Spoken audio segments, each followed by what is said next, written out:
important that everyone, actually I'll make that change from important to life-dependent, that people grasp what's going on in this country. We are undergoing a full communist attempted takeover.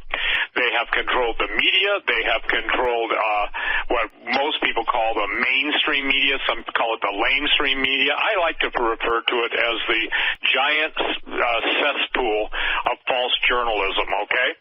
But the idea is that we're faced with the greatest attack upon the Bill of Rights, and also people can't relate to what's going on. But deciding what we can think and not think, I want to give you a couple quotes that's really important for people to understand. Former, CIA director, in 1981, William Casey, who, by the way, ended up being assassinated, will know our disinformation program is complete when everything the American people believe is false. So they who have taken control of the narrative, the Democrats, the demon rats, the Republic rats, the rhinos, Republicans in name only, I think that the failure right now is to not identify the supernatural evil and control mechanism that is running both sides of the fence, so to speak.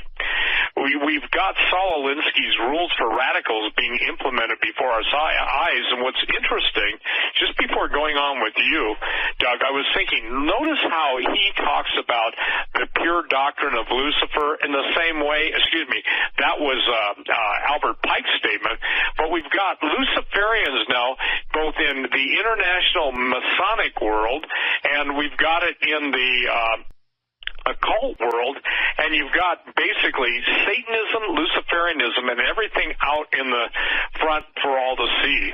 I want to make this claim, is those who will take away your free speech, the next takeaway is your life. The last thing you have between them and your demise is the intervention of the living God and the Second Amendment. So notice the ramping up, the false flags, everything has taken place, but isn't it interesting that the Republicans in name only, and I call them rhinos with no spinos, okay, and we've got the ideal situation here for a controlled takeover of this country and take down. Now, another thing that's really important for people to understand that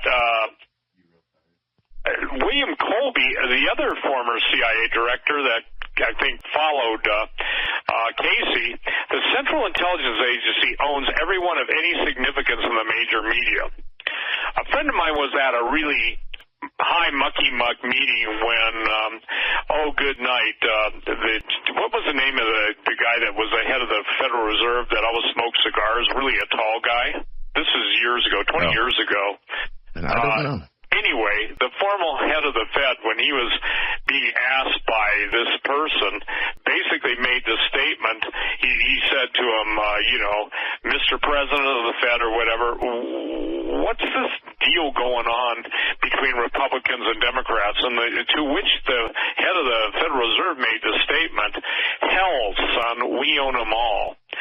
So when you're dealing with compromise, when you're dealing with politicians and you're dealing with all the dirty laundry coming out, Doug and Joe, what we're seeing is that statement. Somebody of influential power and control has basically compromised everybody, and that's how they get them to do their dirty deeds. And when I say dirty deeds, if you see the rampant child sacrifice, pedophilia, even now the narratives in the mainstream press, it's okay to be a pedophile. It's just normal love.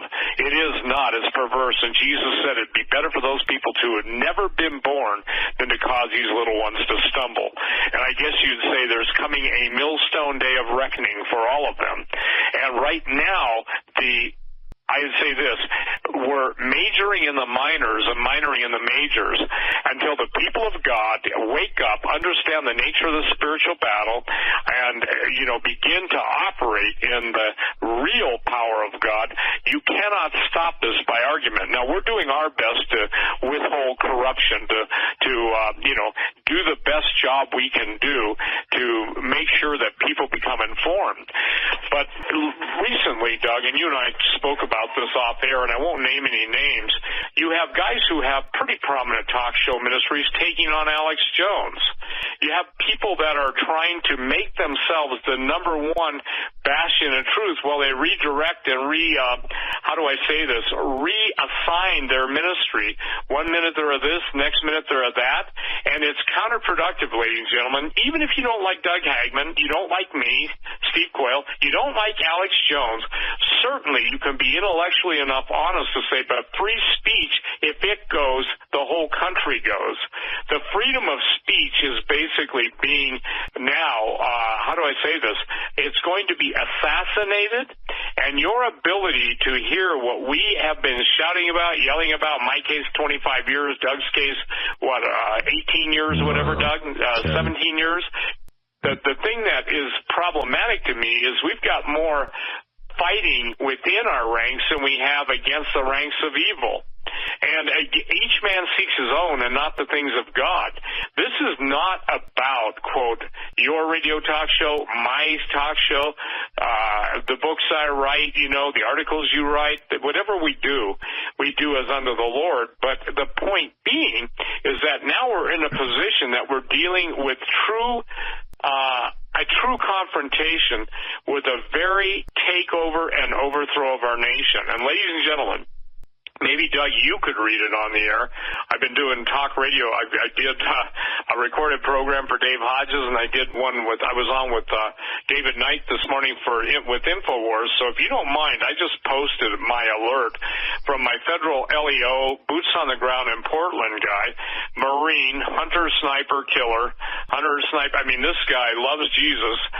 God bless you, my brother, that wrote this, but it's probably one of the most prescient things because we forget that Obama, the Obama nation of desolation, Obama took the nation to the point of desolation of anything related to our Constitution and Bill of Rights. Remember his statement? America is the greatest nation in the world, and we intend to change all that.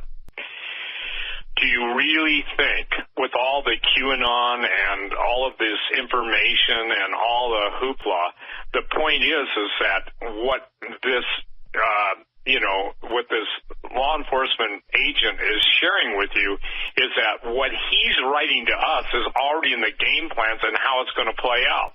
I want everyone to consider that when Obama came into his destructive phase in the presidency, I believe it was 300 to 400 admirals and generals that were either retired or forced out. Yeah, it was a significant number through the terms. And and I believe those numbers are right, between 300 and 400. If somebody wants to fact check that, or Joe, look it up if you don't mind. But what happened is he took out everybody that had a constitutional allegiance. He took out people that were battle-tested, battle-hardened generals. He took out admirals that had basically said to him, we're not going to go along with that. And for the record, there were multiple assassinations of high-ranking military officials during that time period. So the point that I think people have got to understand is, Doug, this isn't a little fight, excuse me. This is the fight for our future, our children, and our grandchildren. And there are no good guy communists, okay? I don't think people can grasp what we're facing. We're not only facing the desire of the left, the communists, the socialists, the Satanists, the pedophiles, the perverts, and everybody else. We're facing their desire to kill, destroy, and annihilate. I don't know how to be any more blunt than that, ladies and gentlemen. You think I'm kidding? Go read their own statements. Remember the whole Weather Underground, the statements that were made, 20, 30 years ago, Doug, and they were talking about killing 30 million people then. And then, everyone, bring to remembrance that the former entity in the White House made the statement that he needed to have a private army that would equal the military. Well, ladies and gentlemen, if you remember the stories of all the billions of rounds of ammo and all the weapons that were bought, and obviously the linkage to even the gun running in Mexico and the false flags associated with that, the thing that is critical, Doug, is that I don't know any more way to have a reality check than I pray literally that God, you'll dump cold buckets of ice water on everybody to shock us into an awareness that I believe, due to mind control and some of the things that, from MK Ultra and all the different programs are in there, we are being numbed, dumbed, and for total reason to destroy us. There is no way to explain the apathy, the indifference, and the passivity in this nation, and the pussification. Those are my words. Don't get mad at Doug. When we should have titanium testicles, we got basically, Jell-O. And I'm sorry to be so, I have to say this, I don't know how to communicate any more bluntly than the way I'm trying to do it tonight. Ladies and gentlemen, this is war, and I'm praying that ideas and boldness and the hand of Almighty God will change the course of our history, because we sit back I'll make it very nice, as ignorant donkeys, dumb, burros, and thinks that somehow this is going to resolve itself without you standing up, without you speaking up, without you getting furious to the point of saying, I'm not going to let them have my children, I'm not going to let them have my grandchildren, and no matter what it costs, I'm going to do something. I got an email the other day that kind of typical guys saying, well, why don't you guys in the alt-right news do something? And I sent him back an email, and it was relatively nice. It just said, whenever I hear, why don't you guys in the alt media do something, I ask them point blank, what are you doing?